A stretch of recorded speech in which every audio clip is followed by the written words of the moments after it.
Hello, everyone, and welcome to the Speak Smart podcast. Today, we're taking a deep dive into something really important for anyone learning a new language. Yeah. Staying motivated. It's huge. We're going to explore some techniques to help you keep that momentum going, Especially when it gets tough. Yeah. Those days you just don't feel like opening a textbook or, Oh, practicing your pronunciation. oh yeah. We've all been there. What if I told you? That motivation isn't some magical thing you just have or don't. It's a skill. You can actually develop it, just like grammar or vocabulary. That's right. And the best part is these strategies, they aren't just for language learning. Okay. They work for anything you're trying to learn or achieve a goal. Absolutely. So think of this as your ultimate toolkit, whether you're tackling English or any other challenge. One of the first things that jumped out at me from the Speak Smart discussions was the power of setting goals. Sounds simple. So many people set themselves up for failure with these vague, unrealistic goals. Exactly. Instead of aiming for something broad, like fluency, which can feel overwhelming, almost impossible to reach. Try setting SMART goals. Right. Specific, measurable, achievable, relevant, and time-bound. Smart. Yes. So for example, imagine you have a business trip Oh. and you need to be able to give a presentation in English. That's specific. Yes. You can really Yeah. sink your teeth into it. Absolutely. So instead of, I want to be fluent in English, it's, I want to be able to deliver a 10-minute presentation on topic in English by date. Right. It feels a lot more manageable, right? Absolutely. And breaking those big goals down into smaller steps is key. Yeah. Instead of looking at the whole mountain, focus on the next step. To reach the summit, maybe it's practicing key phrases for 15 minutes every day, or finding a language partner to practice with once a week. Those small wins, that's what keeps you going. I love that. It's like Yeah. those video games where you level up by completing smaller quests. Yeah, it keeps you hooked. Yeah. Speaking of staying hooked, let's talk about mindset. It's not just about the learning. It's also about approaching it with the right attitude. Yeah. The most successful language learners I know, they have this incredible ability to stay positive, Yeah, even when they're struggling. it's true. A positive mindset. It's like fuel for your learning journey. Yeah. It's about knowing that everyone has bad days, that making mistakes is part of it, and that progress isn't always a straight line. Be kind to yourself. Don't beat yourself up. One thing that really resonates with me is the idea of remembering your why.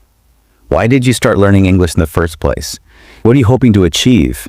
Reconnecting with that purpose, whether it's traveling the world, advancing your career, or just connecting with people from different cultures, can be really motivating. It's like having a compass. Yeah. It points you in the right direction. Sometimes it's also about shaking things up. If your routine is getting stale, try exploring new methods or resources, like maybe be using textbooks.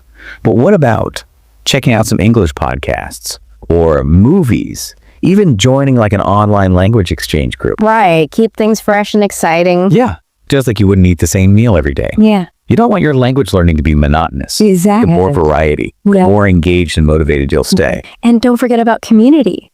Connecting with other learners can be really motivating. Totally. Whether it's a language partner, a study group, or an online forum, sharing your experiences, celebrating each other's wins, even just venting about grammar rules can make a huge difference. Yeah, it's like having a cheer squad on the sidelines. Yeah. Reminding you you're not alone. Exactly. They can offer support, encouragement, and even some laughs. And I know we're talking about motivation, but sometimes our environment can really sap our energy. Oh, yeah. Imagine trying to learn while sitting in a noisy, cluttered space. Almost impossible to focus. You're so right. Your environment can have a big impact on your focus and motivation. It doesn't have to be a fancy study room, but finding a space that's comfortable and quiet can really help. So whether it's your bedroom or the library or even a coffee shop, creating a space that helps you learn can make a big difference. Absolutely. It's about making it your own, a place where you feel comfortable and inspired. Right. And it's not just physical. Your mental space matters too. We live in a busy world, so managing stress is so important. So what are some tips for creating that calm in the middle of chaos? Sometimes I struggle with staying focused when my mind is racing. Mindfulness can help. Taking a few minutes to breathe deeply or stretch really make a difference. Those mini breaks to de-stress. Right. So you can come back refreshed. Like hitting the reset button. Exactly. Speaking of resets, I think it's important to talk about expectations. It's easy to think you'll be fluent overnight, but let's be realistic. Yeah. Learning a language takes time. Definitely. It's a marathon, not a sprint. Setting unrealistic expectations is a surefire way to kill your motivation. Yeah. It's important to remember that progress takes time, that there will be ups and downs, and that it's okay to make mistakes. Mistakes are valuable. They are. They're learning opportunities. It's about celebrating the small victories, acknowledging your effort, and finding joy in the process. When you enjoy what you're doing, it doesn't feel like work. And finding ways to make it fun is key. Maybe watch a funny English movie, or listen to your favorite music, or try a new recipe in English. The more you connect your learning with things you enjoy, the more motivated you'll be. So we've talked about a lot, from setting goals, to mindset, to your environment, and finding ways to make it fun. But we've only scratched the surface. There's so much more to staying motivated. There is. We'll dive deeper into those strategies after a quick break. We'll be right back with more tips to help you keep that motivation going. Welcome back. Let's talk about a daily practice routine. I know routine can sound kind of strict, but it's about finding a rhythm that works for you and just making language learning part of your life. You know, I used to think daily practice meant like hours with textbooks, but Speak Smart really changed that for me. Yeah, It's not about how much you do, it's about quality and consistency. exactly. Yeah. Don't try to study for hours. If you're already busy, start small, even just 15 minutes a day, and build up from there. Make it a habit, something you do naturally. I love that approach. It's less intimidating. This idea of habit anchoring, can you explain that? Sure, basically you connect your practice to a habit you already have, like brushing your teeth or having coffee. Yeah. You could review flashcards while your coffee is brewing. It's like sneaking in a workout while you watch TV. Exactly, it's part of your day. That's so smart. And when you're planning those sessions, be specific. It'll help you focus. So instead of I'll study English today, it's I'll listen to a podcast for 20 minutes on my commute. Or I'll practice speaking with my partner for 30 minutes after dinner. Right. A plan keeps you on track. And helps you see your progress. And mix up your activities. Don't just read or do grammar. Try listening, speaking, reading, and writing. Variety is key. Yes, We all have days when we just don't feel like studying. it happens. What do we do then? Don't be too hard on yourself. Just do something enjoyable in English. Watch a movie. Listen to music. Talk with a friend. Give your brain a break. Yeah. And celebrate the small wins. I like that. Did you finally get that grammar rule? Did you have a conversation without messing up?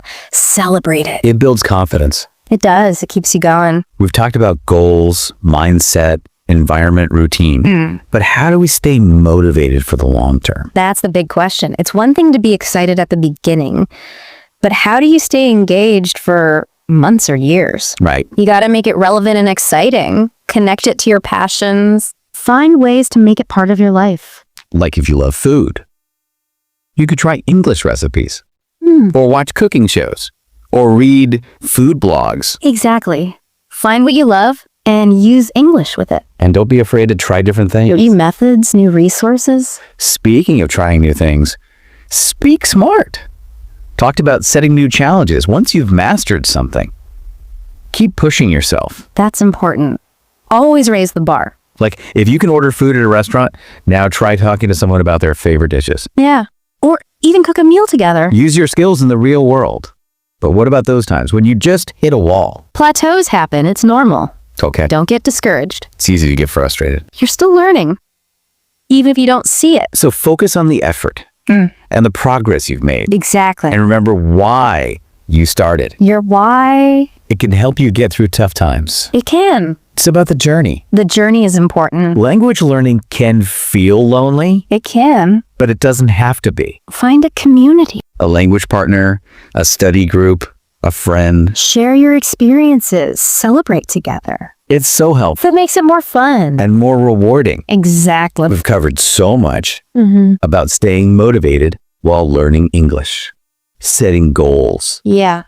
creating the right environment, building habits, finding ways to make it fun. It's clear that motivation, it's not just willpower, It's a skill we can develop. It's been great to talk about this, and I think the main takeaway is motivation comes from within. Yeah. Our environment and resources matter, but it's really about our mindset. It's like you can lead a horse to water, but you can't make it drink. You can do all the right things, but if you're not motivated, it won't work. Right. So focus on the positive. Celebrate those small wins. Yeah. Remember those aha moments. Those are the best. And think about what learning English can do for you. It's amazing to understand a song you love, Yeah. talk to someone from another culture. It's so rewarding. Those rewards, they keep us going. They do. And remember, mistakes aren't failures. They're part of the process. It's about the journey Yeah. and learning from our mistakes. For those of you learning English, you can create your own success story. I like that. You're not just learning, you're shaping your own experience. We can use these strategies, Create the right mindset, build good habits, and design an environment that helps us learn. and we're not alone in this. There's a whole community out there Facing similar challenges, celebrating victories. working towards the same goal. It's like having a support system. So to wrap things up, I want to leave you with this. Learning a new language, especially English, it's a gift you give yourself. It opens up so many possibilities. It expands your horizons, It makes your life richer. and anyone can do it. Just put in the effort Keep practicing, stay curious. and never give up. Thank you for joining us on this deep dive into motivation and language learning We hope you learned some valuable things. that will help you on your journey. And thank you for listening to the Speak Smart podcast, and subscribe my channel, like the hit button.